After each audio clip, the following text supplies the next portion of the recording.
Policia e Vlorës ka arrestuar 2 hajdut, të cilët ishin nisur nga Tirana drejt qytetit bregdetar me synim grabitjen e banesave dhe bizneseve. Agron Goxhaj, 48 vjeç dhe Andi Hasani, 46 vjeç, të dy banues në kryeqytet janë kapur në flagrancë teksa po tentonin të hapnin derën e një shtëpie në lagjen Bashkimi. Dyshja kishte udhëtuar drejt Vlorës, duke marrë me vete edhe mjetet dhe pajisjet e posaçme për hapjen e bravave dhe kasafortave.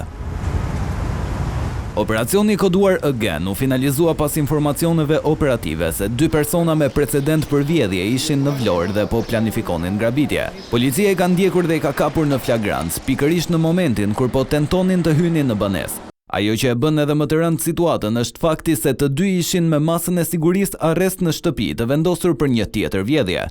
Pak kohë më parë, Goxhaj dhe Hasani ishin arrestuar në Tiranë për një vjedhje spektakolare. Ata kishin hyrë në banesën e një punonjësi policie në zonën e Porcelanit dhe kishin marrë kasafortën. Brenda saj kishte para, bizhuteri dhe një pistolet.